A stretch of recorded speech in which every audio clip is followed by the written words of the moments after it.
su presencia. Esta es nuestra segunda y última sesión que hemos planteado para este año.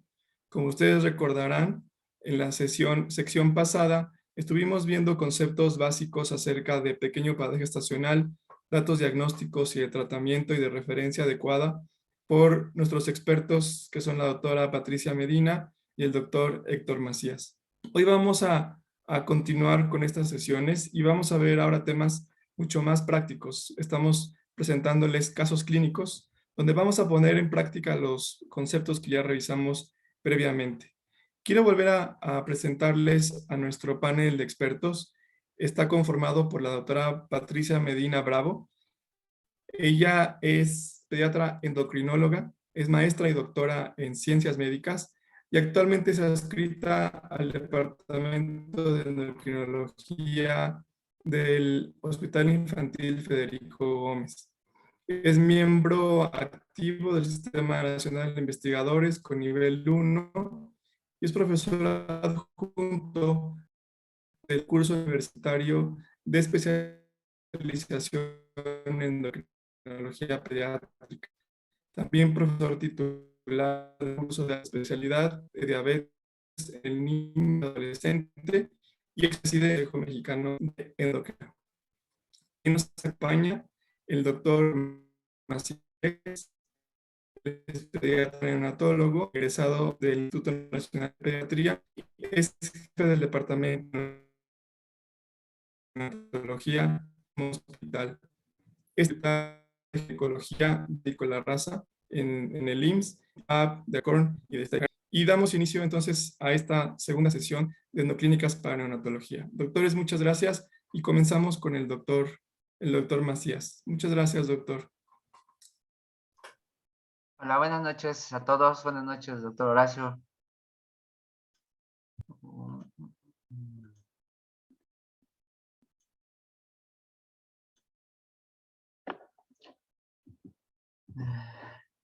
Como comentaba el doctor Horacio, pues bueno, esta es nuestra segunda sesión de este ciclo de endoclínicas para neonatólogos. Y para los que no nos pudieron acompañar en la primera, solamente quisiera hacer un pequeño recordatorio de lo que estamos hablando ahorita, que es este niño pequeño para edad gestacional. Y quisiera hacer nomás el repaso de la definición para que podamos todos estar en la misma sintonía de lo que vamos a estar viendo en el transcurso de esta sesión en cuanto a los casos clínicos. Entonces, podemos decir que un paciente pequeño para la edad gestacional es aquel niño cuyo peso y longitud se encuentran a 2 desviaciones estándar por debajo, es decir, la percentil 3, es decir, la que está establecida para su población en cuanto a la referencia, sexo y edad gestacional. Y obviamente, esto está también subdividido en aquellos pequeños para edad gestacional con peso reducido, longitud reducida, peso y longitud disminuidos. Y también quiero hacer hincapié en que hablar de pequeño para edad gestacional no es sinónimo de hablar de retraso en el crecimiento intrauterino. Por eso tenemos que diferenciar muy bien. Y como vamos a ver en el transcurso de la charla, dentro de los casos clínicos, pues son pacientes que estamos enfrentando nosotros los neonatólogos cada vez más en nuestras terapias intensivas. Puse esta diapositiva porque algunos de los retos que tenemos como neonatólogos cuando tenemos un paciente con peso o pequeño para edad gestacional es cómo lo nutrimos. Y entonces empezamos a utilizar leche humana fortificada, leche para prematuros, fórmula de transición o fórmulas algunas hipercalóricas de 27 o 30 kilocalorías, donde lo que buscamos es tratar de cubrir esos requerimientos para llegar a las necesidades óptimas del crecimiento. Asimismo, todos hemos revisado esta metaanálisis que hizo Cochrane, donde hace un comparativo de la fórmula para prematuro y la fórmula de inicio para aquellos niños prematuros, donde sabemos que obviamente utilizar fórmula para prematuro tiene mejor crecimiento y obviamente mejor neurodesarrollo en estos pacientes. Dado así, paso al primer caso clínico. Es un masculino que llega con nosotros a los 13 años 3 meses, donde el motivo de la consulta fue control de peso corporal e inquietud por los papás por saber si el crecimiento es adecuado. Dentro de los antecedentes, tenemos que es producto de la gesta 1, un adecuado control prenatal, tuvo un embarazo complicado con preeclampsia, nació a las 38 semanas de gestación, nació por vía abdominal con un peso de 350 gramos y una longitud al nacer de 48 centímetros. Se egresó junto con la madre a los 3 días de vida sin ninguna complicación aparente. tenemos de antecedentes de la mamá? Pues es una mamá de 35 años, tuvo una menarca a los 13 años, obesidad con índice de masa corporal de 35, diabetes mellitus tipo 2 desde los 28 años, controlada. El papá es de 48 años, una hipertensión arterial sistémica desde los 35 años, tiene índice de masa corporal de 40, es decir, está catalogado como obeso, y tiene una hermana de 5 años sana aparentemente, y hay carga genética por tíos maternos y abuelos paternos para diabetes mellitus. La evolución de este paciente pues, fue que recibió seno materno durante 2 meses de forma exclusiva, posteriormente recibió fórmula antirreflujo hasta el año de edad por un diagnóstico de enfermedad de reflujo gastroesofágico, tuvo alimentación complementaria a los 4 meses y bueno, actualmente ingiere frutas 2 veces al día, verduras 1 vez al día, chatarra de forma ocasional, refieren los papás, de 3 veces a la semana, también toma bebidas endulzadas, dice refresco los fines de semana de 350 a 500 minutos al día. Actividad física solamente en la escuela, aproximadamente 20 minutos, 2 veces por semana, está en el primero de secundaria y tiene un mediano rendimiento escolar. Como les comentaba, se le diagnosticó reflujo gastroesofágico, que fue controlado con fórmula antirreflujo y cisaprida hasta el año de edad. Se le hizo una adenomectomía a los 4 años de edad sin complicaciones y tiene un esquema completo. El padecimiento, pues bueno, ya les comentaba que los papás tienen inquietud para saber el crecimiento del niño. ¿Por qué? Porque en los últimos 5 años ellos han notado un incremento de forma progresiva en su constitución corporal del niño y quisieran saber si lo están haciendo de forma adecuada. Asimismo, hay un antecedente que el niño refiere fatiga al realizar ejercicio y dolor en ambas rodillas al término de este. Y obviamente, el niño es víctima de bullying porque lo identifican como el gordito del salón. Tenemos la antropometría inicial de este niño. Entonces, les decía que es 13 años, con 3 meses de edad, pesa 73 kilos, una talla de 160, cintura 90 centímetros, cadera 98 centímetros, y tenemos una talla materna de 158 y una talla paterna de 175. Como recordarán, como lo vimos en la primera sesión, explicamos de cómo se tenía que calcular la talla blanco, pero para los que no lo recuerden o quisieran tener el recordatorio, aquí les pongo la tablita de cómo se hace tanto para niños como para niñas. Talla de la mamá más talla del padre en centímetros, más 13 cuando hablamos de niños entre 2, y cuando hablamos de mujeres es menos 3 igual entre 2. Entonces, la primera pregunta que sale de este caso es ¿cuál es la talla blanco familiar y cuál es el índice de masa corporal que tiene este niño? Como les comentaba, tiene un antecedente de ser pequeño para la edad gestacional y que obviamente al parecer el crecimiento o el incremento de la ganancia ponderal no fue de forma adecuada. Entonces aquí tenemos el cálculo de la talla blanco familiar y si lo llevamos a la percentil 25, lo encontramos aquí situado y vamos a percentilar al niño. Aquí tenemos la estatura que tiene para sus 13 años. Tenemos percentilado el peso para la edad de hoy. Y este sería su peso ideal para la edad que tiene el niño de 13 años, 3 meses el día de hoy. Entonces, si hacemos una gráfica y el recorrido de la velocidad de crecimiento de este niño, pues hemos visto que tiene una tendencia de incremento en la ganancia ponderal desde los primeros años de edad.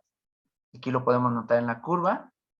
Como siempre estuvo por arriba, después del primer año, y que obviamente, al parecer, esto está asociado al catch-up de forma acelerada, que como ustedes recordarán, es algo a veces a lo que nos enfrentamos los neonatólogos por tratar de tener un incremento rápido de peso. El índice de masa corporal está situado en 28.5, que como ustedes pueden ver, también se encuentra fuera de la percentil normal para este niño. Continuamos con la exploración y ya encontramos que hay una circunferencia de cintura de 90 centímetros, acné en cara y espalda, acantosis nigrans en cuello, axilas, ingles, un panículo adiposo de forma importante, estrías blancas en abdomen, brazos y piernas, un táner genital grado 3, con un volumen testicular de 10 centímetros cúbicos de forma bilateral, y un táner púbico número 4, grado 4. Un punto, como también lo recordarán, lo vimos en la sesión anterior, es la medición de la cintura para un gradiente de obesidad o evaluación de obesidad. Entonces aquí hacemos lo mismo con el niño. ¿Se acuerdan que teníamos ya una medición? y lo llevamos a estas tablas. Y vean, la percentil 90 para este niño a los 13 años está en 88.2. Aquí tenemos un estudio del doctor Miguel y Samuel Flores Huerta en niños mexicanos de 6 a 16 años. Y aquí está, vean, la percentil 50 para este niño sería 76 y una percentil 10 en la 67. Es decir, está totalmente por fuera de la percentil 90 para su edad. Entonces, con esto, ¿cuál es la sospecha diagnóstica que ustedes tienen con este paciente? Y si ustedes solicitarían algún estudio para poder complementar, confirmar o descartar algún diagnóstico con nuestro niño. Pues con estos antecedentes, ¿qué diagnósticos podemos conformar y la exploración física? Recordando que la circunferencia de la cintura está alterada, tiene un índice de masa corporal por arriba de la percentil 95, tiene acantosis nigras de forma importante y una relación de la ganancia ponderal con la talla aumentada. Entonces, creo que no hay tanto problema en llegar a este diagnóstico. Una obesidad, con una obesidad abdominal, y que obviamente lo importante es también buscarles qué condiciones favorece el aumento de peso tan importante que tuvo este paciente. Y algo que hay que tener en cuenta y no olvidar, que probablemente este niño pueda cursar o ya esté cursando con una resistencia a la insulina o un probable síndrome metabólico. Y entonces para esto nos vamos a ir a qué pasó con el periodo neonatal de este niño, ¿no? Entonces, recordar que este niño, una mala nutrición, situaciones de estrés, probablemente diabetes materna, exposición de alcohol, tabaco, la anemia de la mamá, pues obviamente, como ya sabemos, hay una programación fetal que puede llevarse a cabo en este niño, por lo cual esos cambios adaptativos que hace el bebé para poder sobrevivir a toda esta situación adversa, pues obviamente lo lleva a ciertas condiciones que pueden ser contraproducentes a largo plazo. Y entonces cae en algo que se llama el fenotipo ahorrador. ¿Qué es esto? Como lo voy a ver más adelante, pero una complicación de este fenotipo ahorrador, de esta reprogramación fetal a la cual se ve sometido el bebé, lo lleva a una resistencia a la insulina, donde obviamente situaciones en el ambiente como un crecimiento recuperador acelerado y el sedentarismo que pudo haber tenido más adelante, incrementa susceptibilidad a una enfermedad metabólica como diabetes mellitus o enfermedad cardiovascular. ¿Y dónde es donde incidimos los neonatólogos? Pues en esta situación de la programación fetal, donde obviamente tenemos que identificar de forma temprana a estos niños y ese crecimiento recuperador acelerado que a veces hacemos en nuestros pacientes. A veces nosotros nos preocupamos mucho porque ese niño tenga una velocidad de crecimiento con una cantidad determinada y como lo comentaba al principio de la charla, utilizamos leche humana fortificada, fórmula para prematuro o algunas fórmulas especiales que pueden favorecer a que este crecimiento recuperador sea mucho más rápido de lo que tenemos programado. Y a veces queremos que este niño, por llamarlo de alguna manera, entre a su curva de peso ideal antes del año de edad y obviamente esto es una situación acelerada que va a favorecer a la susceptibilidad para enfermedades metabólicas. Y entonces, ¿qué pasa con este niño pequeño para edad gestacional donde sucedió una reprogramación fetal y donde además hubo una situación de recuperación rápida de ese peso? Pues obviamente puede haber resistencia a la insulina, aumento de riesgo para obesidad, hipertensión, diabetes mellitus y problemas cardiovasculares. Se altera la programación del eje hipotálamo hipófisis adrenal y como vamos a ver más adelante con la doctora Medina, hay situaciones que pueden llevar inclusive a una pubertad temprana con muchas complicaciones en ese paciente que es pequeño para la edad gestacional. Asimismo, por el otro lado, puede haber talla baja por algunas condiciones metabólicas y obviamente esto afecta la evolución de nuestro paciente. Y entonces, ¿qué pasa con este bebé? Pues bueno, pequeño para edad gestacional, hay aumento de glucocorticoides, hay sarcopenia, hay un catch-up y un depósito de grasa de forma importante con hipoplasia de las células beta. Por lo tanto, aumenta la cantidad de masa grasa, y disminuye la masa grasa corporal. Por lo tanto, hay una resistencia a la insulina, una gluconogénesis hepática aumentada, una disminución de insulina compensatoria y por lo tanto hay obesidad, intolerancia a carbohidratos y diabetes mellitus. Y este rebote de adiposidad temprana, pues obviamente se ve verdaderamente impactado Como sabemos, aquí en la línea continua sería el paciente que es pequeño para edad gestacional, y el que está de forma punteada no continua es el que tiene un peso adecuado para edad gestacional. Entonces vean la caída de este niño al momento del nacimiento, su adiposidad, y entre el primero y segundo año viene un incremento que inclusive puede haber tenido un acné hasta los 6 años de forma importante. Y esta reprogramación que se lleva a cabo en este niño prematuro, pues obviamente implica que tengamos un rebote de adiposidad, es decir, mayor complicaciones a nivel metabólico, y por lo tanto tengamos un incremento de peso de forma mucho más importante. Ahora, entre más temprano se haga este rebote de adiposidad, pues obviamente vamos a tener mayores repercusiones a nivel del peso de nuestro paciente. Entonces, aquí tenemos dos comparativos de la línea continua, donde se hace un rebote de forma tardía, y en la parte de arriba, que es la que estoy señalando ahorita, se hace un rebote de forma muy temprana de esa adiposidad, y obviamente esto hace que se incremente el índice de masa corporal de manera mucho más importante, que puede inclusive rebasar la percentil 97 de nuestro paciente. Y entonces, ¿qué pasa con este niño con síndrome metabólico? Pues obviamente hay obesidad abdominal, hay valores bajos de colesterol, del que llamamos del colesterol bueno, hipertrigliceridemia, alteración del metabolismo de la glucosa y por lo tanto hipertensión arterial. Aquí les muestro un estudio donde muestra en una corte de 1,308 niños a una corte de 8 años, donde como los niños que son pequeños para edad gestacional y que hubo una reprogramación por un crecimiento acelerado y que hubo un catch-up de forma rápida o acelerada, pues obviamente tienen mayor riesgo de presentar problemas a nivel metabólico. Misma situación de estos niños que son pequeños para edad gestacional y que también llevan a cabo un sistema recuperador temprano, pues vean el incremento para presentación de diabetes mellitus tipo 2 de forma temprana para estos niños. Y entonces podemos decir que ser pequeño para edad gestacional, sabemos que está ya bien comprobado desde el doctor Barker, que hizo sus primeros estudios y que hizo su hipótesis, y todo lo que sabemos hoy de la reprogramación fetal, con todas estas enfermedades crónicas que pueden presentarse en la infancia de forma temprana, como es la diabetes mellitus, el sobrepeso o la obesidad, el síndrome metabólico y la hipertensión arterial. Y esto es algo que debemos de tener muy en cuenta, insisto, los neonatólogos y los pediatras que estamos en contacto con estos niños pequeños para edad gestacional, porque a veces nos estresa el que no suban de peso de forma adecuada, o queremos, insisto, llevarlos a una curva de forma mucho más rápida o acelerada, y esto puede llevar mayores complicaciones que beneficios en nuestro niño. Aunque también sabemos que esto no es muy fácil. ¿Por qué? Porque esto se lleva a un dilema, como todos recordarán.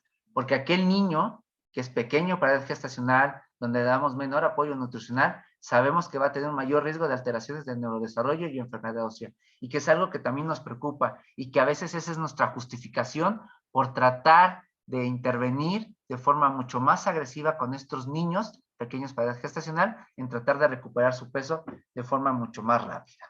Por el otro lado, caemos en el extremo del catch-up, donde sabemos que también dar un mayor apoyo nutricional lleva a mayor riesgo de enfermedades cardiovasculares en la infancia y en la vida adulta. Tal vez el neurodesarrollo no se ve comprometido, pero sí sabemos que esas enfermedades cardiovasculares y metabólicas van a tener una mayor presentación y obviamente van a impactar en la vida de ese niño de forma muy temprana. Entonces, dejo dos preguntas aquí que quisiera que se las llevaran y que obviamente sean parte que ustedes deben de tomar en cuenta cuando están atendiendo a un niño pequeño para edad gestacional, y que sabemos que tenemos que mediar y encontrar el punto adecuado entre cuánto es mucho o cuánto es suficiente para este niño.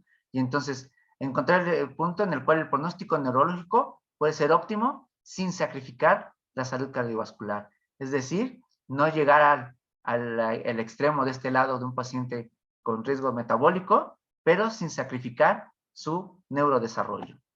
Y por otro lado, buscar qué parámetro, aparte del peso, se puede determinar para encontrar el mejor balance. Sabemos que obviamente la evaluación nutricional que hacemos en nuestros neonatos, en los prematuros, en los pequeños para edad gestacional, a veces se ve limitada y a veces solamente nos quedamos con el peso. Y sabemos que el peso también se puede ver influenciado por el aporte de líquidos que damos, la cantidad, la uresis del paciente, pérdidas insensibles. Entonces, a veces eso nos puede hacer tener una mala evaluación de nuestro paciente y por lo tanto hacer una mal planeación del crecimiento y obviamente de la nutrición del niño que estamos atendiendo. Por lo tanto, tenemos que hacer otras mediciones como los índices ponderales, que debemos de tenerlos en cuenta para que tengamos una buena valoración del estado nutricional de nuestro paciente y por lo tanto sepamos cuánto es lo suficiente sin caer en los extremos de ser insuficiente o sobrepasar el apoyo que le estamos dando a nuestro niño de forma nutricional. ¿Y por qué nos preocupa mucho esto? Pues bueno, aquí les muestro una tabla donde seguramente muchos de ustedes le han de recordar del doctor Thomas, donde él hizo un comparativo, donde la edad gestacional la encuentran ustedes aquí desde 24 a 33 semanas, y que bueno, si nosotros nos comparamos con la famosa curva de crecimiento intrauterino que a veces decimos que esa debe ser nuestro referente para el crecimiento de un niño prematuro o pequeño para edad gestacional cuando nace de forma temprana o que nace pequeño para edad gestacional y que buscamos su velocidad de crecimiento. Entonces, ellos hicieron este estudio y vean, la barra azul es lo programado en base a la velocidad de crecimiento intrauterino y la barra roja es lo que verdaderamente subieron los pacientes en la terapia intensiva los primeros 28 días. Y como ustedes pueden ver, se quedaron bastante cortos, prácticamente a la mitad de la velocidad de crecimiento que se requería en esos niños. Y por eso es que muchos de nosotros a veces nos preocupamos por esto, como lo comentaba, y tratamos de ser mucho más agresivos en la nutrición y llevarlos a una velocidad o a un catch-up de forma mucho más temprana o exagerada. Entonces, ¿qué recomendaciones podemos dar aparte de este caso clínico que acabamos de ver que tuvo un catch-up de forma acelerada y temprana? Pues que obviamente es más importante prevenir la desnutrición postnatal. Es mejor que el crecimiento acelerado posterior, es decir, el catch-up. Y obviamente hacer un buen uso de las curvas de crecimiento en nuestros pacientes. Hay que dar aportes nutricionales adecuados en la etapa postnatal temprana y esto puede disminuir el riesgo de catch-up en nuestro niño y obviamente prevenir la programación de enfermedades metabólicas en la edad pediátrica y en la edad adulta. La desnutrición postnatal es un factor de morbilidad y obviamente debe ser evitada en forma rigurosa. Entonces, es más importante evitar la desnutrición. Obviamente tenemos que intervenir con ese niño que es pequeño para edad gestacional, pero tampoco debemos caer en los extremos de sobrepasar los requerimientos de nuestros niños.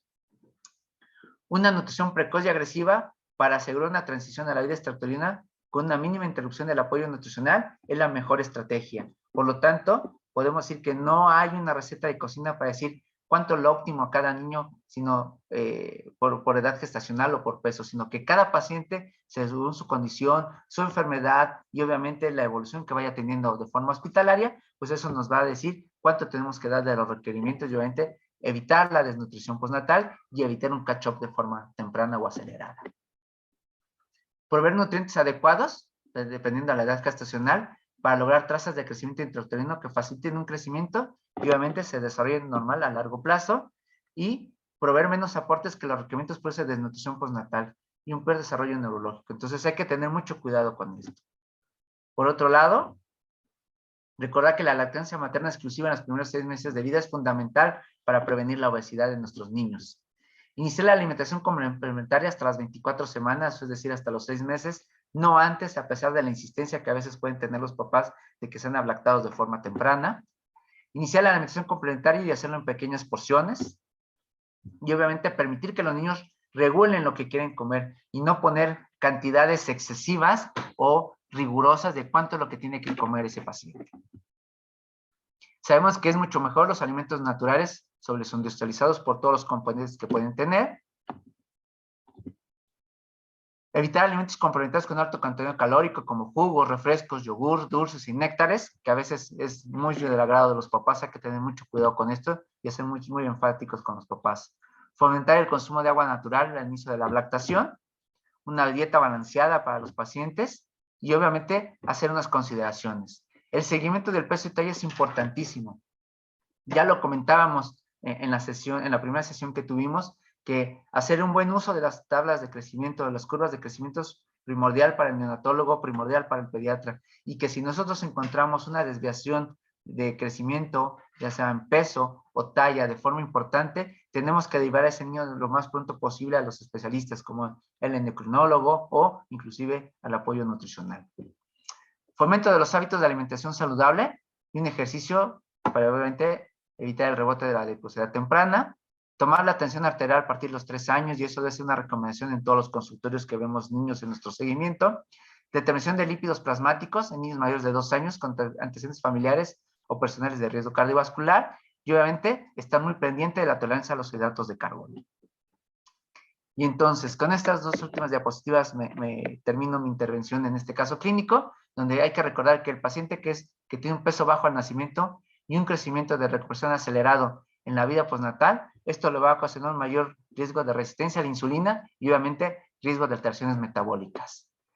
La obesidad abdominal en niños con peso bajo al nacimiento los predispone a la resistencia a insulina y por lo tanto a diabetes mellitus. Y que sabemos que existen numerosas evidencias que apoyan el origen de las alteraciones metabólicas relacionadas a la resistencia a la insulina en la etapa fetal que se asocia con un peso bajo al nacimiento. Entonces, tenemos que intervenir con, obviamente, un buen control prenatal para quitar todas las situaciones que pueden ser adversas para el crecimiento intrauterino de este niño y que si nosotros tenemos o nos enfrentamos a un niño con peso bajo a la edad, para edad gestacional o peso bajo al nacimiento, tenemos que ser muy cuidadosos y evitar la sobrenutrición de estos niños y tratar de hacer una recuperación de forma excesiva o temprana.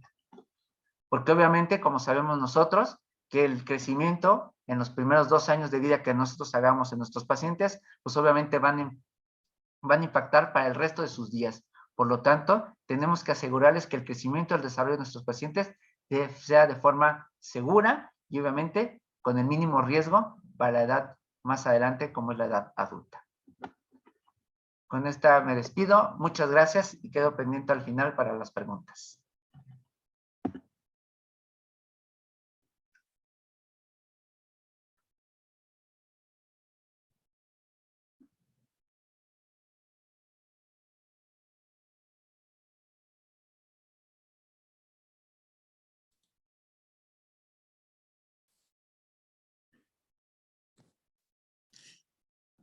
Muy buenas noches.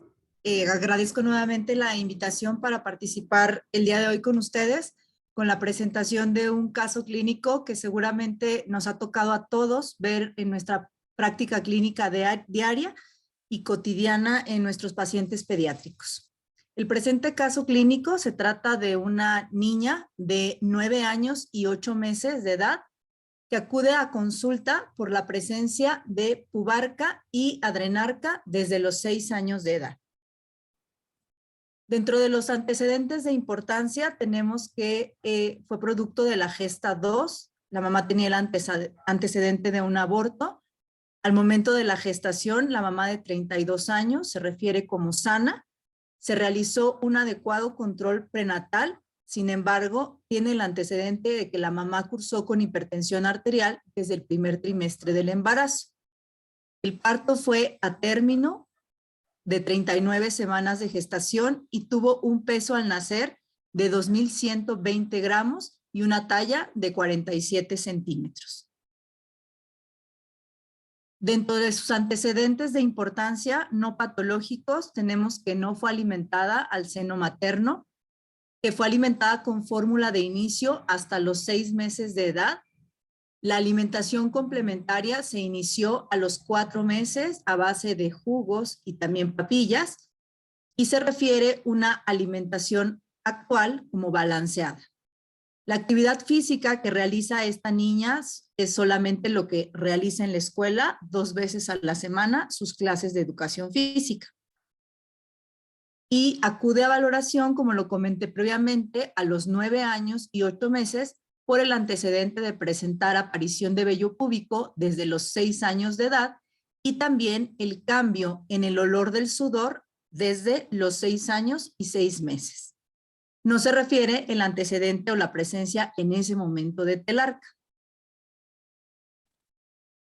Entonces, en nuestro caso clínico inicial, tenemos que cuando valoramos nuevamente a nuestra paciente o la revaloramos en consulta a esta edad de 9 años, 8 meses, tiene una talla de 135.1 centímetros, un peso de 26 kilos y algo muy importante y que debemos recordar siempre es tener en nuestro consultorio los instrumentos de medición adecuados para poder realizar la antropometría completa, no solamente a nuestros pacientes, sino en el caso de los padres, para poder medirlos a ambos. Lo ideal es que no solamente preguntemos la estatura, porque generalmente, en realidad, la mayor parte de la gente, cuando nosotros preguntamos su estatura, en general, tienen la tendencia a aumentar 2 centímetros de estatura en promedio. Entonces, es muy importante que nosotros midamos a ambos padres. En este caso, la talla del papá era de 1,71, la talla de la mamá de 1,54.1, y con esto pues debemos calcular la talla blanco familiar. En este caso, al ser mujer, la talla blanco familiar se calcula sumando la talla paterna en centímetros más la talla materna, restando 13 centímetros y dividiendo entre 2. En el caso de nuestra paciente, con la talla del papá de 171 más la talla de la mamá de 154.1, restamos 13 centímetros, lo dividimos entre 2 y el promedio de la talla blanco familiar es de 156 centímetros. Algo muy importante que debemos recordar es que este es el promedio de la talla blanco familiar. Sin embargo, como toda medición, puede haber variaciones y de la talla en general se considera que una variación normal y aceptable son más o menos 4 centímetros. De tal manera que esta niña podría tener un potencial genético que va de 152 a 160 centímetros. En promedio, una talla de 156 centímetros al terminar su crecimiento. Una de las partes más importantes y que hemos venido recordando desde la primera sesión de las endoclínicas es que nosotros lo ideal es que grafiquemos en todas nuestras consultas a los pacientes. Sobre todo en los casos de talla baja, es muy importante que nosotros contemos con un historial de pesos y tallas anteriores para poder tratar de reconstruir las gráficas de crecimiento de un paciente. Y en general les puedo comentar que muchas veces cuando el motivo de consulta es talla baja, nosotros incluso podemos acercarnos a un diagnóstico muy preciso en el 90% de los casos si nosotros tenemos un historial de pesos y tallas. Entonces, pues esto es una práctica que debemos de fomentar, de realizarlo en todas las consultas y no solamente tenerlos anotados en el expediente, sino también graficar a nuestro paciente. En el caso de esta niña, entonces, empleamos la gráfica de niñas de los 2 hasta los 20 años de edad. La edad de nuestra paciente es de 9 años y 8 meses con una talla de 1,35.1 centímetros. Entonces, si nosotros graficamos a nuestra paciente, de acuerdo a las gráficas de crecimiento de los CDC, se encuentra aproximadamente en el percentil 40 de talla para la edad, como lo podemos observar. En el caso de la talla blanco familiar, ¿cómo lo vamos a realizar? Nosotros una vez que la calculemos y sepamos que es de 156 centímetros, nos vamos al final de la gráfica de crecimiento y entonces vamos a colocar la talla que debería tener esta paciente al terminar su crecimiento y entonces vamos a saber en cuál de las líneas percentilares debería ir creciendo esta paciente. Aproximadamente es el percentil 13 de las gráficas de los CDC. Por lo tanto, actualmente esta niña a los 9 años y 8 meses de edad, de acuerdo a su genética familiar, debería de medir en promedio 130 centímetros. Si tiene una talla de 135.1 centímetros, entonces en este momento la paciente está creciendo por arriba más de 4 centímetros del percentil familiar de crecimiento. Y eso es algo que nos tiene que llamar la atención. También debemos, obviamente, de graficar el peso de nuestra paciente con un peso de 26 kilos a la edad de 9 años y 8 meses. Su peso se encuentra dentro del percentil 10 poblacional. Además, debemos calcular el índice de masa corporal, que al igual que en el adulto, se calcula dividiendo el peso en kilos entre la talla en metros elevada al cuadrado. En el caso de nuestra paciente, con el peso ya referido y la estatura, tenemos un índice de masa corporal de 14.24 a la edad de 9 años y 8 meses. Entonces, como podemos observar, en este caso se encuentra aproximadamente en el percentil 10 de índice de masa corporal. Por lo tanto, su índice de masa corporal se encuentra dentro de lo normal para su edad y para su sexo. Una vez que realizamos la antropometría del paciente, además debemos de realizar una exploración física completa. En el caso de nuestra paciente no encontramos ninguna alteración a nivel del cuello, cardiopulmonar normal, así como el abdomen. Y respecto a la evaluación del estadio de Tanner, la paciente tiene un estadio de Tanner 1 mamario, no se palpa el botón mamario, un Tanner púbico 2, sin presencia de vello axilar, pero ya notamos el cambio en el aroma del sudor y por lo tanto pues ya tiene una adrenarca que fue referida presente desde los 6 años, 6 meses, de acuerdo a la historia clínica. En este momento pues tenemos que tener ya varios diagnósticos de sospecha con nuestra paciente. De acuerdo a la historia clínica y a lo que encontramos en la exploración física, pues tenemos varias alteraciones que tiene, en este caso, nuestra paciente.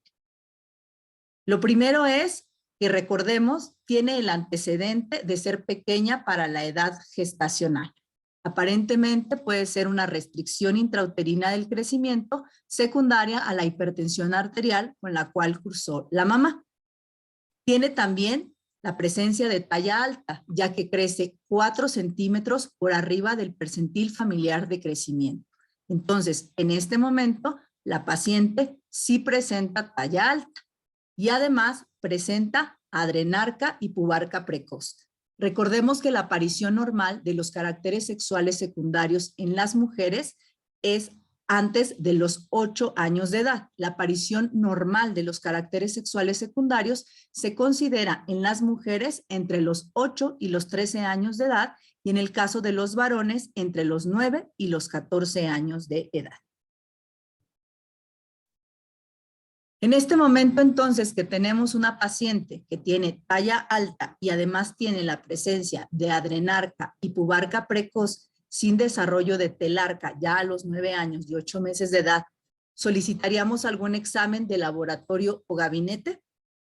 Lo más importante, recordemos, cuando tenemos la valoración de la aparición temprana o precoz de caracteres sexuales secundarios, es la valoración de la maduración esquelética, que es una de las principales herramientas que nos van a apoyar para poder realizar o continuar con nuestro abordaje diagnóstico.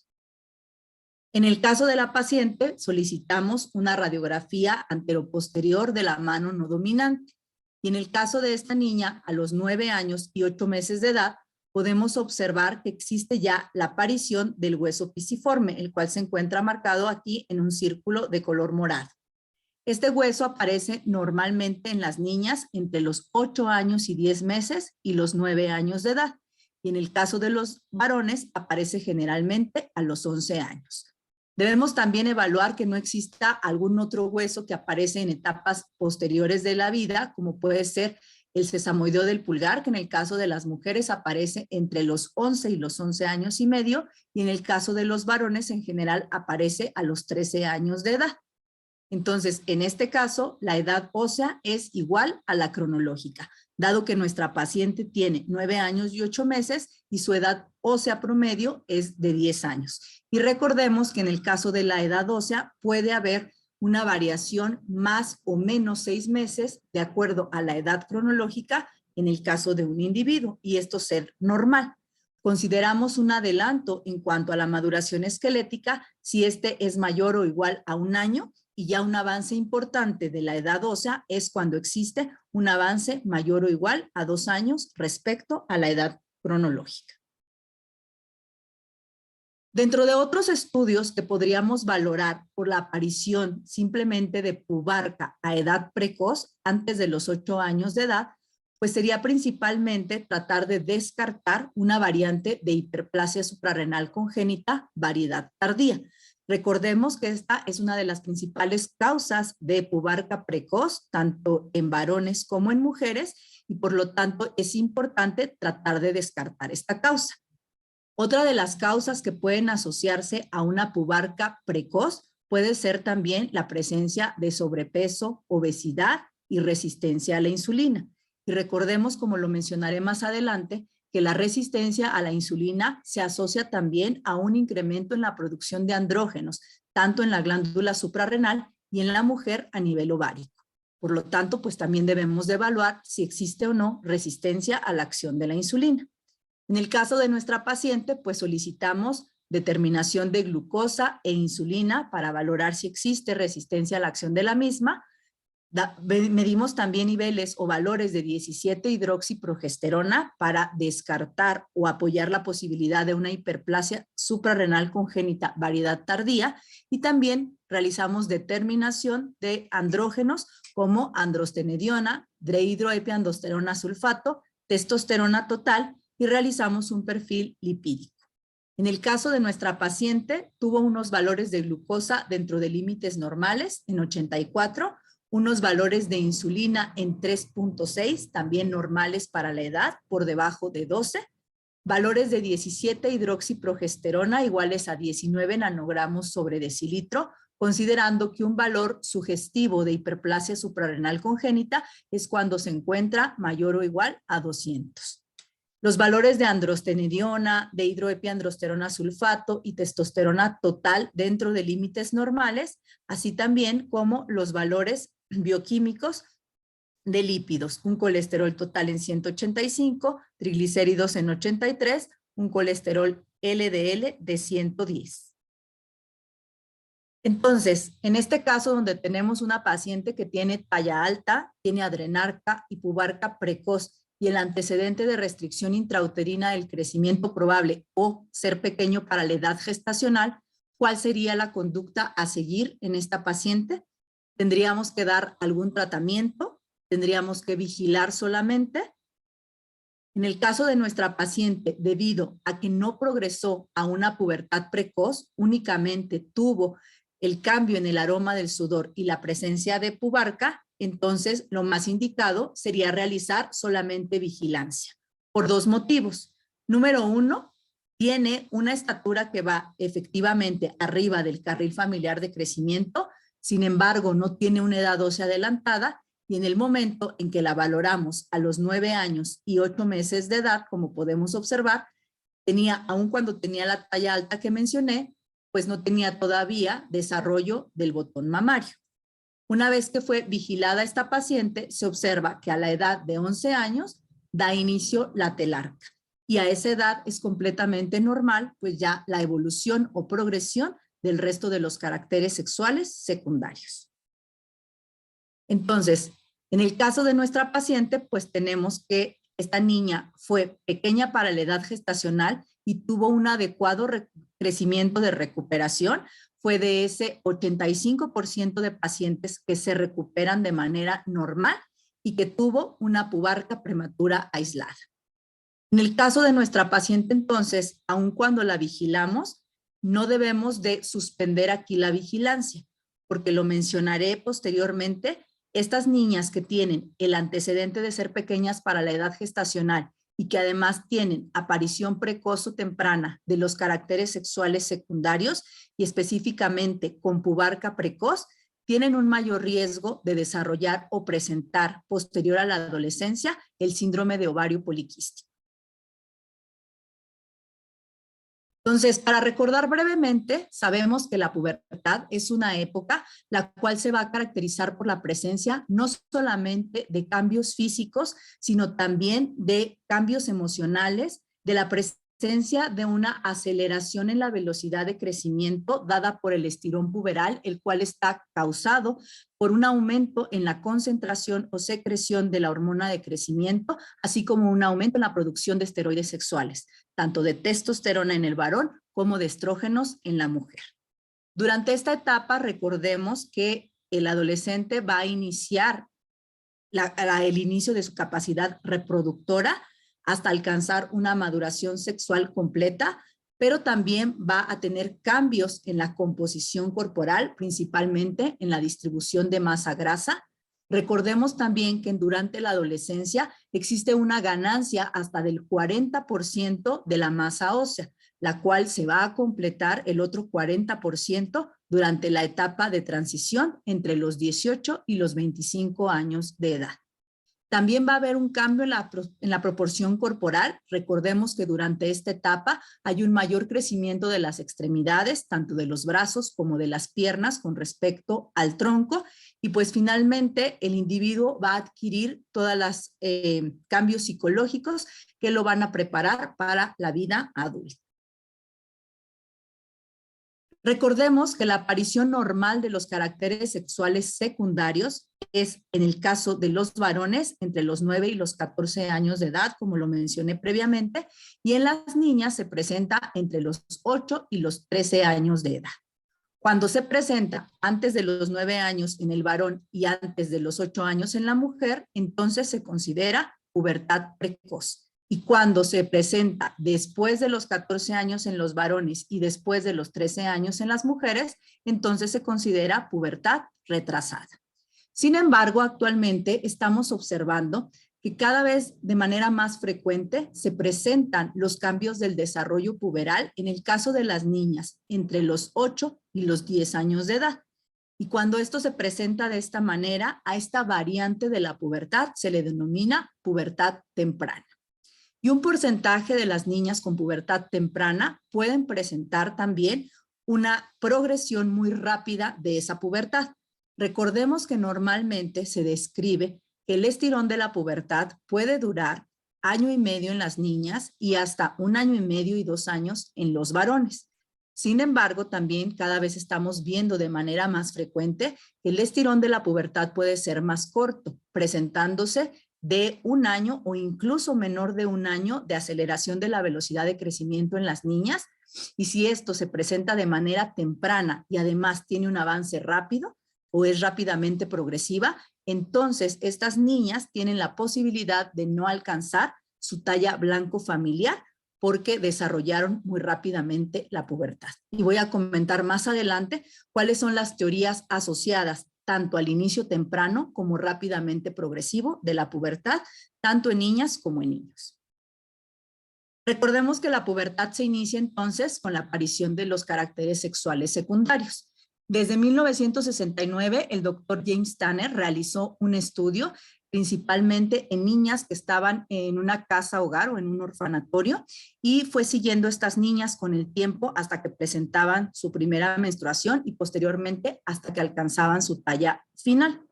En el caso del estudio del doctor Tanner, pues él describió que aproximadamente el 95% de la población que él había estudiado en ese momento, en 1969, en el caso de las niñas presentaba la aparición de los caracteres sexuales secundarios entre los 8 y los 13 años de edad.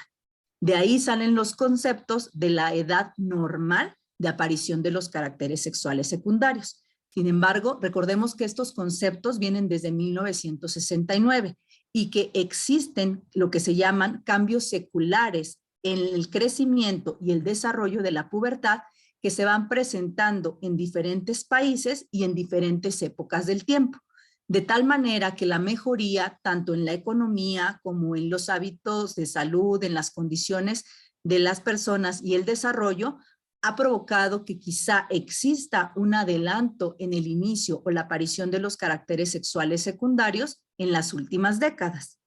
Posterior al estudio de 1969 del doctor Tanner, el doctor Hermann Giddens realizó otros estudios específicamente en población norteamericana e incluyó un gran porcentaje de niñas afroamericanas, encontrando que en esta población la aparición de los caracteres sexuales secundarios pues se presentaba de manera más temprana, comparada con las niñas de origen caucásico. Entonces, pues esto ha venido a traer ciertos cambios o modificaciones respecto a las edades en las cuales se considera normal la aparición de los caracteres sexuales secundarios. Sin embargo, bueno, esto ocurrió con el estudio del doctor Giddens en Estados Unidos y actualmente tomamos como base los estudios del doctor Tanner, considerando que la pubertad se presenta o debe presentarse de manera normal entre los 8 y 13 años de edad en las niñas y los 9 y los 14 años de edad en los varones. Recordemos que para evaluar el inicio y la progresión de la pubertad, utilizamos o empleamos la escala de maduración sexual de Tanner. En el caso de las niñas vamos a valorar el crecimiento del botón mamario y la aparición del vello púbico. Y en el caso de los niños, vamos a valorar también la aparición del vello púbico, pero también el aumento de volumen testicular. En las mujeres, el Tanner 1 mamario se caracteriza por la ausencia del botón mamario, y esto en general se ve desde el nacimiento hasta los primeros 8 años de edad. La etapa 2 del desarrollo de la pubertad la constituye la aparición del botón mamario. Y es muy importante que nosotros no solamente observemos a las niñas durante el examen físico, sino que palpemos la glándula mamaria, porque en muchas ocasiones, si nosotros únicamente realizamos la inspección de manera observacional, no vamos a detectar este cambio en el desarrollo de la niña. Entonces necesitamos tocar para ver si existe ya el botón mamario, y entonces están en una etapa 2 del desarrollo de Tanner. La etapa 3 se caracteriza por la diferenciación de la areola y el pezón. Finalmente, la etapa 4 ya existe un mayor volumen de la glándula y ya completamente la diferenciación entre la areola y el pezón. Recordemos también de manera breve que el estirón de la pubertad en las niñas inicia antes que en los niños. En general se considera que el estirón de la pubertad en las niñas inicia en la etapa 2 del desarrollo sexual, es máximo en la etapa 3 y empieza a declinar en la etapa 4 una vez que viene la primera menstruación. De manera general, en promedio, una niña después de su primera menstruación ya solamente va a tener un crecimiento entre 5 y 6 centímetros los 2 años posteriores de su primera menstruación. De ahí la estatura más baja de las mujeres en comparación con los hombres. Finalmente, la etapa 5, pues es ya una glándula mamaria muy semejante a la glándula de un adulto. En el caso del Tanner púbico, en las niñas, la etapa 1, no hay vello púbico. La etapa 2, aparición de vello, que es lacio, empieza a alargarse, pero es muy delgado y fino. En la etapa 3, ese vello ya es grueso, pigmentado y empieza a rizarse. Y en la etapa 4 del desarrollo de la pubertad, pues ya es más abundante. La etapa 5, pues parece más determinada por cuestiones de origen racial para la abundancia del vello. En el caso del varón, la etapa 1 del desarrollo genital es cuando el volumen testicular es entre 1 y 3 centímetros cúbicos. A partir de un volumen 4, que lo ideal es evaluarlo con un orquidómetro de Prader, inicia la etapa 2, que va del volumen 4 al 8. La etapa 3 del volumen 10 al 15 y la etapa 4 a partir de los 16 y hasta los 20 centímetros cúbicos. La etapa 5 es un volumen de testículos de 25 centímetros cúbicos. En el caso del vello púbico, no existe vello púbico en la etapa 1, igual que en la mujer. En la etapa 2 existe un vello que es lacio, es delgado, es poco pigmentado, puede presentarse en la base del pene e iniciar también en la bolsa escrotal. En la etapa 3 existe ya un vello que es grueso, que empieza a crecer y que es más pigmentado, y la etapa 4 pues ya existe un mayor crecimiento del vello púbico en esa zona, con las características más propias ya de la etapa 5 y del adulto. Recordemos que la pubertad va a iniciar con el aumento de la secreción pulsátil de la hormona liberadora de las gonadotrofinas, que se produce principalmente a nivel del hipotálamo. Esta hormona liberadora de gonadotrofinas, su secreción pulsátil, va a estimular también la secreción en pulsos de la hormona luteinizante y de la hormona folículo estimulante. Esta secreción pulsátil de inicio va a ser nocturna, pero posteriormente, conforme avanza la pubertad, se va a presentar también ya en picos diurnos hasta ser más continua durante 24 horas.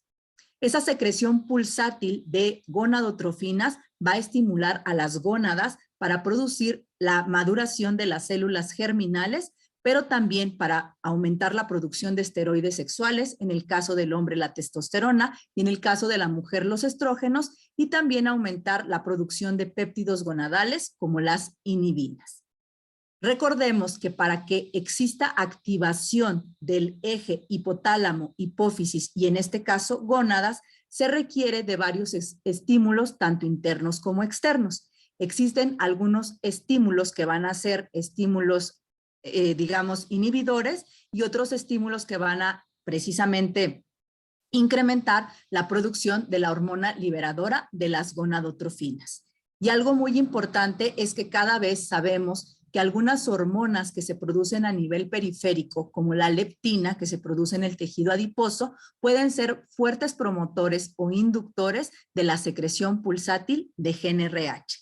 Y esto está de la mano de la ganancia exagerada de peso durante los primeros años de vida, ya sea por un crecimiento de recuperación acelerado o bien también por presentar un periodo de rebote de adiposidad temprano.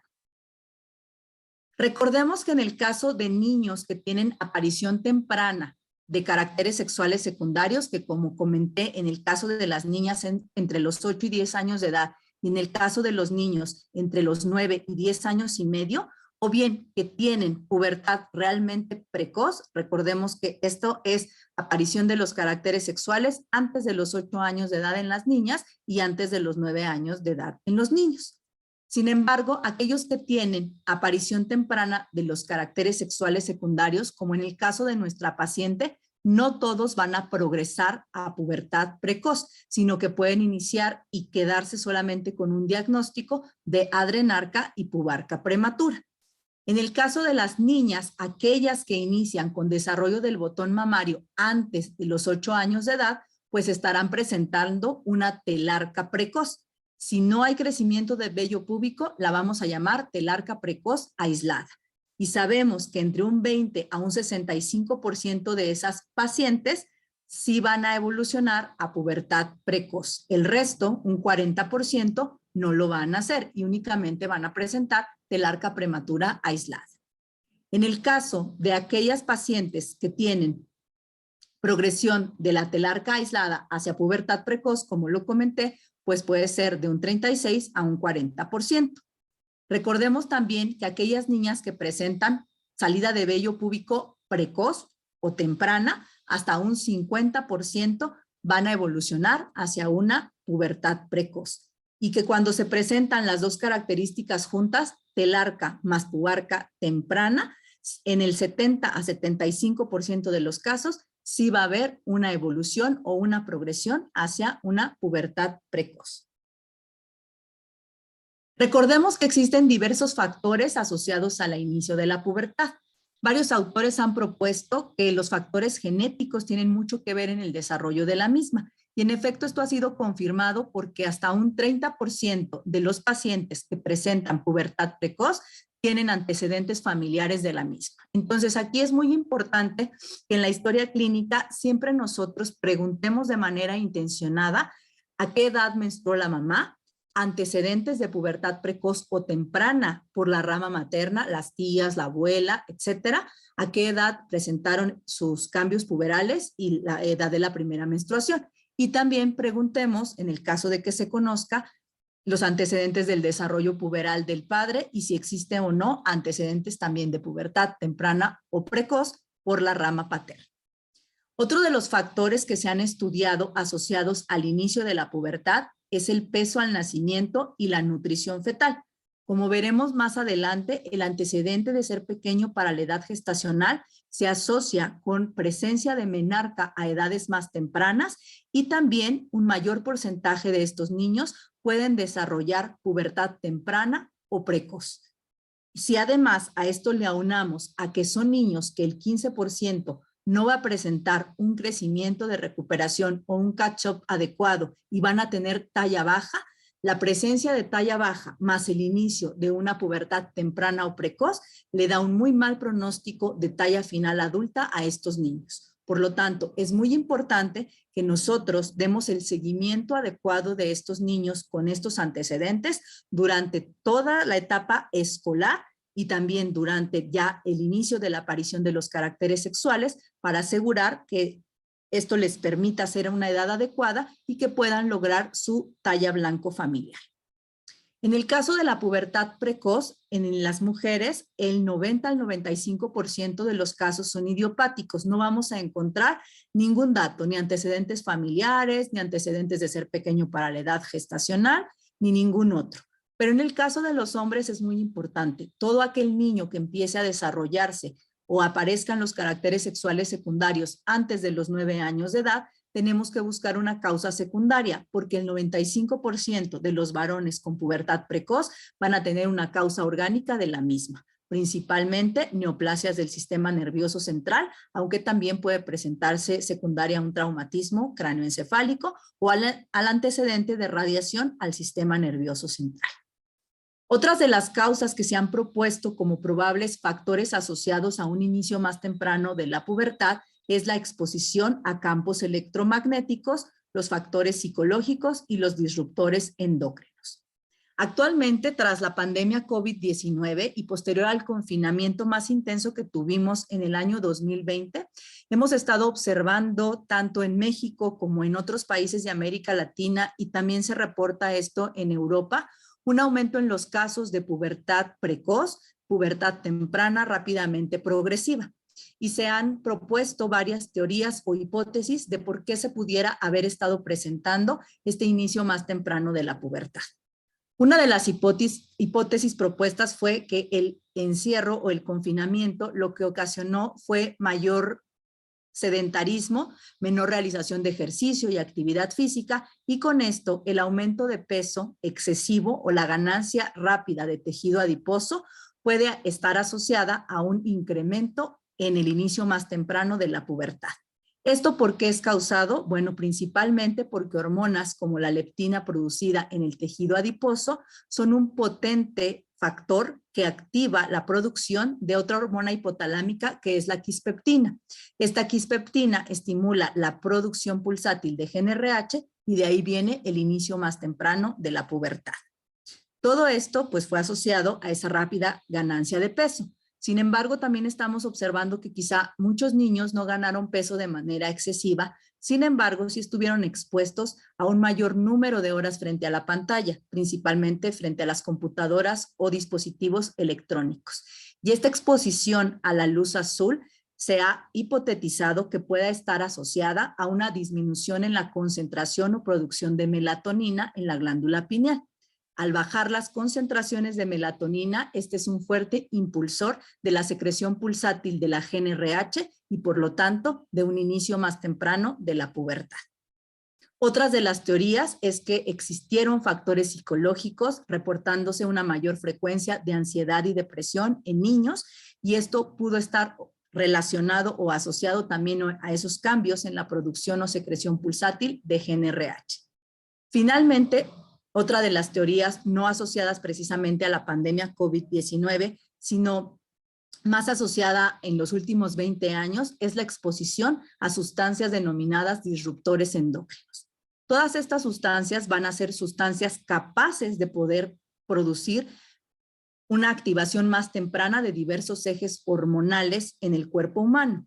En este caso, activación del sistema hipotálamo, hipófisis, ovario o testículo. Muchas de estas sustancias descritas han sido los bisfenoles, los talatos, los fitoestrógenos, que pueden ocasionar una activación más temprana de la producción pulsátil de la GnRH. Sin embargo, recordemos que para que un disruptor o una sustancia pueda actuar de esta manera, pues se requieren varias condiciones. Una de ellas es el tiempo de exposición a esta sustancia, la dosis a la cual fue expuesto el individuo y el tiempo o la edad en la cual fue expuesto para poder causar alteración en la secreción de diversas hormonas. En este caso, de la hormona liberadora de las gonadotrofinas.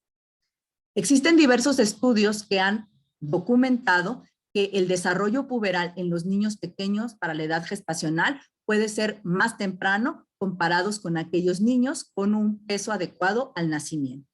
En este estudio, en el cual se evaluaron también diversas publicaciones, se reportó que la edad de la menarca en varios estudios había sido reportada como más temprana en niñas pequeñas para la edad gestacional, comparadas con aquellas que tenían un peso adecuado al nacimiento. ¿Y esto por qué está dado? Recordemos finalmente que el 85% de los niños pequeños para la edad gestacional van a tener un crecimiento de recuperación, es decir, van a alcanzar los percentiles tanto de peso como de estatura adecuados para su edad gestacional y adecuados a su talla genética en el 85% de los casos. Sin embargo, un 15% de estos niños no presentan este crecimiento de recuperación y son aquellos que van a tener o persistir con talla baja y riesgo de tener talla baja en la edad adulta. Sin embargo, como lo comentó el doctor Macías en el caso inicial, Desafortunadamente, muchas veces nosotros mismos pediatras, a veces presionados por los padres del paciente o nosotros mismos por tratar de llevar más rápidamente a los percentiles de peso y talla de un niño que tuvo un peso adecuado al nacer, rápidamente los realimentamos y realizamos el crecimiento de recuperación o catch-up antes de los 2 años de edad.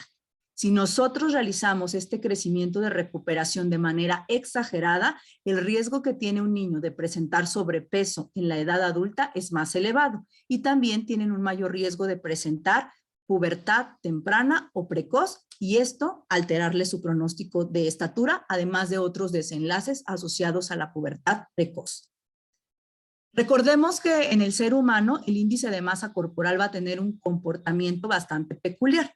Recordemos que posterior al nacimiento, el índice de masa corporal en un niño, independientemente de que tenga o sea pequeño para la edad gestacional o tenga un peso adecuado al nacimiento, va a incrementarse durante el primer año de edad y a partir del segundo año va a empezar a disminuir y posteriormente va a volverse a incrementar entre los 5 y 6 años de edad. Sin embargo, cada vez estamos viendo de manera más frecuente que el rebote de adiposidad se presenta en el caso de los niños pequeños para la edad gestacional antes de los 5 años de edad, es decir, tienen un periodo de rebote de adiposidad temprano, presentando índices de masa corporal o una ganancia excesiva del mismo desde los 2, 3 o 4 años de edad. Cuando el rebote de adiposidad se presenta temprano, como en este estudio francés, se ha observado que existe un mayor riesgo de presentar obesidad durante la etapa escolar y durante la adolescencia, comparados con aquellos niños que no tuvieron un periodo de rebote de adiposidad temprano. Entonces, nuevamente, otro mensaje, es muy importante no solamente cuidar el no realizar un crecimiento de recuperación muy temprano y exagerado, tenemos una ventana de oportunidad durante 2 años para poder hacer ese crecimiento de recuperación de la manera más lenta para tratar de encarrilar al niño en los percentiles de peso y talla. Y también una vez que pasa este crecimiento de recuperación, vigilar mucho que no haya una excesiva ganancia de peso entre los 2 y los 6 años de edad, porque si no también esto pondrá en riesgo a nuestros niños de tener sobrepeso, obesidad y sus comorbilidades. Una de ellas, la pubertad precoz. En el niño pequeño para la edad gestacional, ¿cuáles serían entonces los mecanismos por los cuales se asociaría con mayor riesgo de presentar pubertad precoz, pubertad temprana y posteriormente el riesgo de presentar síndrome de ovarios poliquísticos? En el caso de las niñas, esta rápida ganancia de peso postnatal se va a asociar a incremento en las concentraciones de insulina y de IGF-1, y al aumentar estas concentraciones de insulina y de IGF-1, se va a estimular la síntesis de andrógenos en la glándula suprarrenal y en los ovarios, lo cual va a hacer que se secreten andrógenos también por la glándula suprarrenal en la etapa peripuberal y por lo tanto haya pubarca precoz. Recordemos que a nivel abdominal la grasa se distribuye en 2 grandes compartimentos. La grasa subcutánea, que es aquella que se encuentra inmediatamente por debajo de la piel y delante de los músculos de la pared abdominal, y la grasa visceral. La grasa visceral es la suma de la grasa mesentérica más la grasa retroperitoneal. La grasa visceral es una grasa metabólicamente más activa, ya que drena directamente al sistema portahepático y ahí estimula la liberación de ácidos grasos libres y glicerol y con esto produce resistencia a la acción de la insulina. De tal manera que si existe resistencia a la acción de la insulina por un aumento en la cantidad de grasa visceral, esto se ha visto también asociado con una disfunción del tejido adiposo, es decir, una producción de citocinas proinflamatorias en mayor cantidad. Dentro de estas citocinas se encuentra la leptina, el factor de necrosis tumoral alfa, las prostaglandinas, la interleucina 1 y 6, el inhibidor del activador del plasminógeno, la resistina y la angiotensina, entre otras. Y también se ha documentado una disminución en la concentración de adiponectina. La adiponectina es una citocina que actúa favoreciendo la sensibilidad a la insulina, es antiaterogénica y antiateroesclerosa. En niñas pequeñas para la edad gestacional se ha reportado que existen ciertas alteraciones en cuanto a la distribución del tejido adiposo. observándose que en estas niñas, comparadas con niñas con peso adecuado al nacimiento, existe una mayor ganancia de masa grasa, mayor cantidad de tejido adiposo abdominal, mayor cantidad de tejido adiposo visceral y por lo tanto todas las alteraciones en la producción de citocinas inflamatorias y mayor resistencia a la insulina. Existe también mayor ganancia del puntaje Z del índice de masa corporal, mayores concentraciones de insulina, de IGF-1 y menor producción de adiponectina, en este caso de alto peso molecular. Por lo cual todo este perfil pues estaría asociado a una mayor producción de andrógenos y un mayor riesgo de presentar también síndrome de ovarios poliquísticos durante la edad adulta. Recordemos que el síndrome de ovarios poliquísticos, en el caso de los adolescentes o de las adolescentes, se puede diagnosticar cuando presentan 2 o 3 criterios de los 3 criterios propuestos a nivel internacional, que son la presencia de alteraciones menstruales como oligo o amenorrea, la presencia de datos clínicos de hiperandrogenismo, hirsutismo y acné, y finalmente la presencia de quistes a nivel de los ovarios o un volumen ovárico mayor o igual a 10 centímetros cúbicos, una vez que ya tuvieron 2 años después de su primera menstruación. Existen otras alteraciones, tanto en mujeres como en hombres pequeños para la edad gestacional, a nivel del eje hipotálamo, hipófisis, gónadas, como son no solo la presencia de pubarca precoz, sino la persistencia del hiperandrogenismo ovárico y también, como lo mencioné anteriormente, la presentación de una menarca más temprana comparadas con niñas con peso adecuado al nacer. En los varones se ha descrito una mayor frecuencia de hipospadias, criptorquidia y testículos pequeños, aun cuando no se ha documentado que realmente esto se asocie, esto último, con la presencia de infertilidad en la edad adulta. Existen estudios también que han demostrado que existe una mayor frecuencia de pubarca precoz en niños pequeños para la edad gestacional. En este estudio se evaluaron 89 niños que tenían pubarca precoz y de ellos 28 de estos niños, es decir, un 35% de los niños estudiados tenían el antecedente de ser pequeños para la edad gestacional. Y nuevamente, ¿a qué es debida esta condición de la pubarca precoz? Pues principalmente en el niño pequeño para la edad gestacional puede estar asociada a estos cambios en la distribución del tejido adiposo abdominal y una mayor resistencia a la insulina. Recordemos que la resistencia a la insulina se define como una incapacidad de la insulina a concentraciones normales para llevar a cabo sus principales acciones a nivel de tejidos periféricos, que es, en este caso, a nivel del músculo esquelético, del hígado y del tejido adiposo. Por lo tanto, cuando hay resistencia a la acción de la insulina, aumenta la producción de triglicéridos, ácidos grasos libres y glicerol en el tejido adiposo. En el hígado aumenta la producción hepática de glucosa y a nivel del músculo disminuye la utilización periférica de la misma. De tal manera que también la resistencia a la insulina a nivel de la glándula suprarrenal aumenta la secreción de andrógenos y con ello pues la producción de una pubarca precoz, que en el 50% de los casos podrá evolucionar a una verdadera pubertad precoz y en este caso pues requerir tratamiento. Entonces, este exceso de andrógenos va a estar ocasionando aumento en el riesgo de pubarca temprana y por lo tanto de un síndrome de ovario poliquístico en etapas posteriores de la vida, y todo esto asociado a un aumento en el tejido adiposo visceral, a resistencia a la insulina, y si a ello le aunamos a que en muchos estudios se ha descrito que los niños pequeños para la edad gestacional, sobre todo si además se asoció a prematurez, porque como sabemos en el último trimestre del embarazo existe una mayor replicación de células beta, pues van a tener menor capacidad de respuesta en etapas como la adolescencia, donde hay resistencia fisiológica a la acción de la insulina, y no solamente presentar síndrome de ovarios poliquísticos, sino también un mayor riesgo de alteraciones del metabolismo de glucosa, principalmente síndrome metabólico y diabetes tipo 2.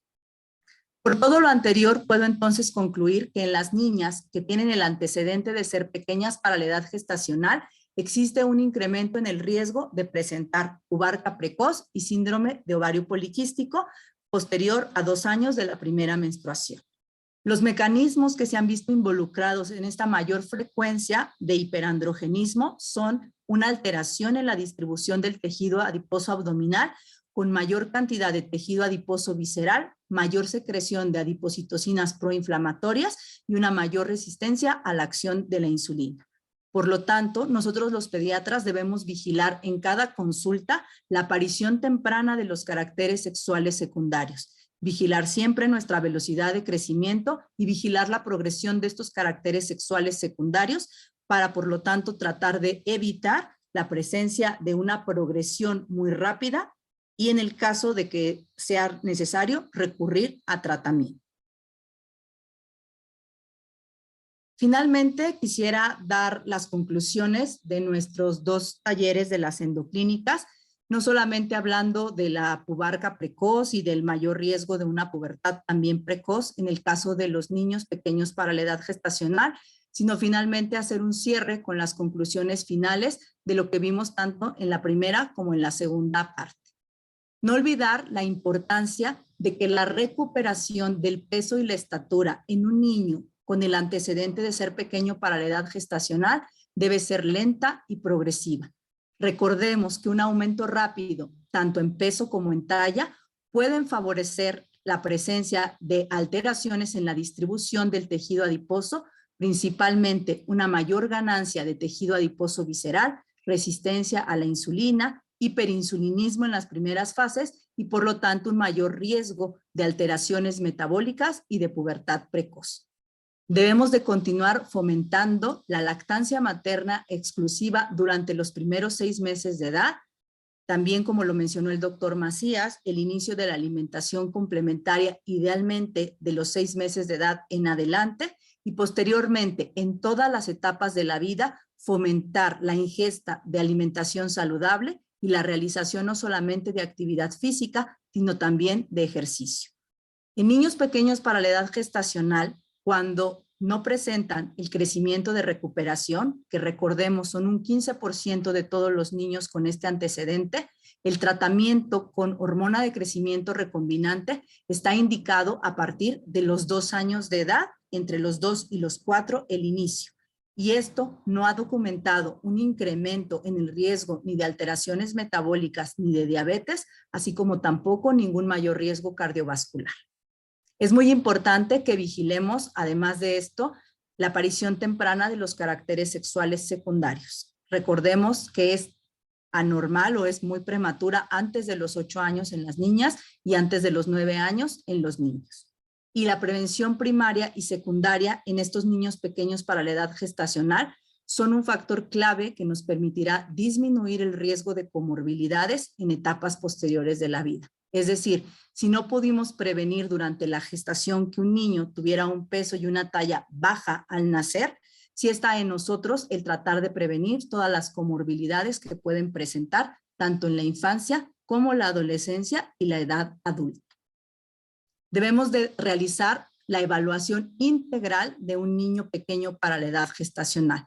Cierto que no debemos olvidar la parte pulmonar, la parte oftalmológica que nos preocupan mucho, el desarrollo del sistema nervioso central, pero también no debemos olvidar todas las alteraciones metabólicas que están asociadas a un crecimiento de recuperación acelerado. Sobre todo considerando que si los sobrealimentamos podemos generar mayor riesgo de síndrome metabólico y diabetes en la edad adulta. Y está en nosotros los pediatras realizar un adecuado seguimiento del peso y la talla en todos estos niños que están a nuestro cuidado. Muchas gracias.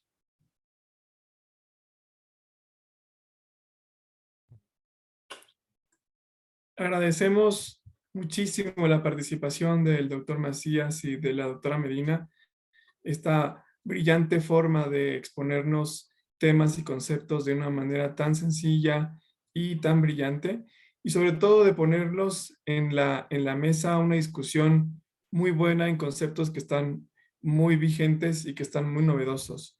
Me llama mucho la atención y la verdad me quedo con esta gráfica que el doctor Macías nos puso de el dilema en el tema de nutrición, en el que tenemos obviamente un menor apoyo nutricional y sacrificamos también la etapa de desarrollo neurológico, pero también cuando hacemos una sobrealimentación, mayor apoyo nutricional, pues tenemos también complicaciones cardiovasculares y síndrome metabólico. creo que ahí hay una discusión muy interesante que podemos seguir evaluando nosotros los pediatras para justo no caer en estos excesos. Y la doctora Medina nos presentó también datos muy relevantes, nos hizo recordar mucho toda esta parte que tenemos que evaluar de crecimiento y desarrollo, lo importante que es el llevar unas buenas gráficas de crecimiento, unas gráficas de percentilas de peso y de talla, velocidad de crecimiento, talla blanco familiar, cuestiones que tenemos que hacer en nuestro día a día, que es 100% la clínica, la exploración física, y sobre todo poner en la mesa este tema tan relevante de qué importante y qué valor tenemos en nuestras manos cuando tenemos un paciente pequeño para gestacional. Cómo debemos de tener siempre en la mente el adecuado seguimiento de neonatología hacia pediatría y de pediatría también la adecuada referencia con el especialista, en este caso como en endocrinología pediátrica, para que si en este catch-up entre los 2 o 4 años no se da esta recuperación, pues entonces evaluar la administración de hormona de crecimiento. Y temas tan relevantes que se pusieron también en la mesa como los disruptores, toda esta exposición a campos electromagnéticos, todo lo que vimos ahora en la pandemia que nos comentó la doctora Medina, son datos muy interesantes y agradecemos mucho esta participación y tan brillante forma de exposición. También tenemos dentro de nuestras preguntas y respuestas unas muy interesantes que les quiero compartir para que nos hagan favor nuestros expertos de responder. La doctora Tewalda Ángela Gaite Santos nos pregunta de qué hacer ante la pubertad precoz, antecedente de prematurez extrema, que tiene 8 años de edad, si es apropiado darle tratamiento con hormona de crecimiento. Bueno, es una excelente pregunta porque creo que aquí nos abre dos posibilidades. Número uno, tendríamos que ver si este paciente o esta paciente tuvo un crecimiento de recuperación durante sus primeros 2 a 4 años de vida. Si esta paciente sí tuvo un crecimiento de recuperación y va creciendo dentro de su percentil genético de crecimiento y se presenta con pubertad precoz, de inicio el tratamiento indicado son análogos de GnRH para bloquear la progresión de los caracteres sexuales secundarios. Sin embargo, si se trata de una paciente que fue prematura extrema y por ese antecedente de prematurez extremo tiene una menor posibilidad de pasar a este grupo del 85% de pacientes que se recuperan de manera espontánea y tiene talla baja, si tiene talla baja y pubertad precoz, entonces se va a ser candidata a un tratamiento combinado con hormona de crecimiento y análogos de GnRH, para que el análogo nos permita que esta niña tenga un mayor tiempo de crecimiento, nos permita que no haya un cierre prematuro de los cartílagos de crecimiento y que nos permita tratar de llevarla a su carril o percentil familiar de crecimiento de la manera más adecuada posible. Por eso aprovecho nuevamente para dar un mensaje importante. Sí, tenemos que ir vigilando el crecimiento de estos niños y si a los 4 años de edad máximo no nos hicieron el crecimiento de recuperación, es muy importante referirlos al endocrinólogo pediatra porque tienen buena posibilidad de alcanzar su percentil genético de crecimiento. Recordar que no es que queremos que sean niños, llevarlos a carriles más altos o fuera de su genética familiar, sino simplemente permitirles alcanzar su percentil o su potencial familiar de crecimiento. Muchas gracias, doctora. La doctora Janet Cabanillas nos pregunta que qué curvas sugieren utilizar para el seguimiento de estos pacientes. Bueno, creo que en este caso el estándar de crecimiento recomendado a nivel mundial es el estándar de la OMS. A nivel internacional, en realidad, la recomendación es que cada país debe tener sus propios datos sobre el crecimiento de su población y que estos datos deben ser actualizados cada 10 años como mínimo. Sin embargo, nosotros sabemos que si en nuestro país no contamos con estos datos actualizados, los estándares de crecimiento publicados por la Organización Mundial de la Salud serían los más adecuados. ¿Por qué? Porque fueron hechos con un estudio longitudinal que abarcó niños de 8 países, los cuales fueron seguidos durante un tiempo de 5 años para evaluar tanto su crecimiento como en peso y talla.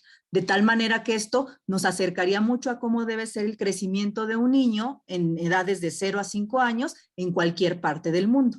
Por lo tanto, sería lo que podríamos utilizar. Sin embargo, yo les diría también que en la práctica clínica, si nosotros, por ejemplo, contamos con las gráficas de los CDC, lo más importante respecto a la estatura y también pues la relación peso-estatura es contar con la genética familiar, es decir, siempre hacer el cálculo de la talla blanco familiar para tratar de acercar a los niños a ese percentil genético de crecimiento y no tanto estar esperando que un niño, por ejemplo, que tiene un potencial para tener una estatura de 1,75 hasta que salga del percentil 3 o por abajo de él, ya tendría una alteración. Sabemos que ese niño, si está, por ejemplo, en el caso de los gráficos de CDC en el percentil 10, ya va a tener talla baja porque genéticamente no está cerca de donde debería estar colocado. Muchas gracias, doctora.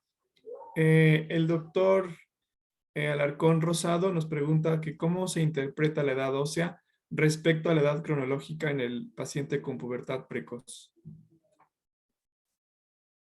Bueno, en el caso de la edad ósea siempre la debemos tomar respecto a la edad cronológica que tiene el paciente. Por ejemplo, en el caso clínico que vimos, si esa niña la hubiéramos valorado, por ejemplo, a la edad a la que presentó la adrenarca y la pubarca precoz y tenía en ese momento 6 años y 6 meses de edad cuando presentó ambos cambios y nosotros tomamos una radiografía para evaluar su edad ósea o maduración esquelética y esta es 2 años, o sea que ya tuviera la edad ósea de una niña de 8 años y medio de edad, la debemos tomar en ese sentido, o sea, esa edad ósea está adelantada. No importa que el estadio de Tanner esté adelantado, porque si bien la niña está en un Tanner 2 púbico, nosotros no sería adecuado para una edad ósea en promedio de 8 años, para una edad cronológica, perdón, de 8 años, pero si biológicamente la niña está adelantada, pero cronológicamente tiene menor edad, debemos hacer la interpretación así. Tiene un adelanto de 2 años respecto a la edad cronológica,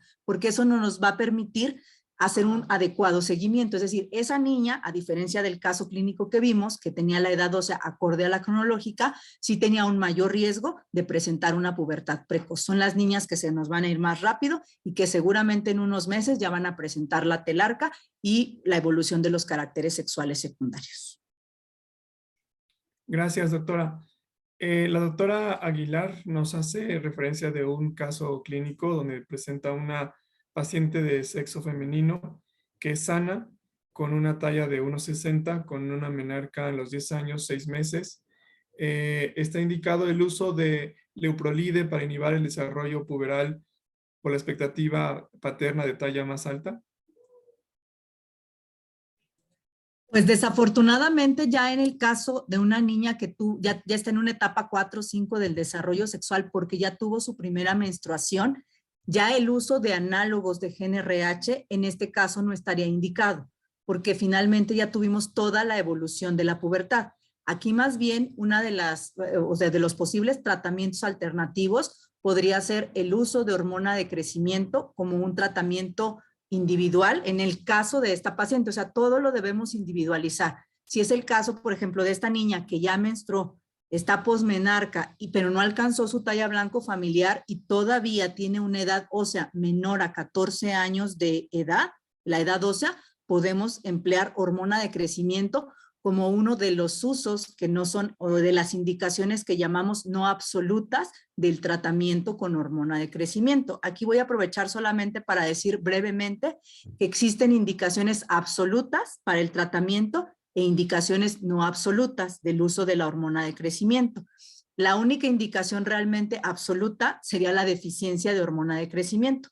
Sin embargo, a partir de 1985 que empezó a sintetizarse la hormona de crecimiento a través de tecnologías de biología molecular, se abrieron indicaciones para otros casos donde el paciente no es deficiente de la hormona de crecimiento, como es el niño pequeño para la edad gestacional, el síndrome de Turner, el síndrome de Prader-Willi, el síndrome de Silver-Russell, entre otras, que los niños tienen talla baja, no son deficientes de la hormona de crecimiento y el tratamiento podría ayudarles a aumentar su expectativa de estatura cuando no han alcanzado su percentil genético de crecimiento. En este caso, esta paciente que tenía un pronóstico genético más alto, que tuvo seguramente una pubertad temprana porque menstruó a los 10 años y 6 meses de edad, pues hubiera sido candidata, si se nos envía valoración en un Tanner 2, a ponerle un tratamiento con un análogo de GnRH para bloquear el desarrollo de la pubertad. Pero ya en este caso, una vez que menstruó, quizá se vería más beneficiada del tratamiento solo con hormona de crecimiento. Muchísimas gracias, doctora. Muchísimas gracias, doctor Macías. Pues tenemos una muy buena participación y buenos comentarios también de felicitaciones en el chat hacia ambos ponentes por excelentes ponencias, los felicitan. Y pues nos quedamos con estas preguntas, con este cierre, sobre todo con el compromiso que tenemos como pediatras y como médicos al identificar un paciente con diagnóstico de pequeño padre gestacional. Lo relevante que tenemos que hacer en el seguimiento, en la alimentación y sobre todo porque tenemos en nuestras manos el futuro para que no haya un paciente adulto con problemas metabólicos, cardiovasculares, con problemas como de ovario poliquístico o de otra índole para poder tener un desarrollo óptimo. Yo les agradezco muchísimo a la doctora Patricia Medina por su brillante participación, al doctor Héctor Macías también por su brillante ponencia y pues estamos al pendiente para futuras sesiones de estos temas de endoclínicas para neonatólogos.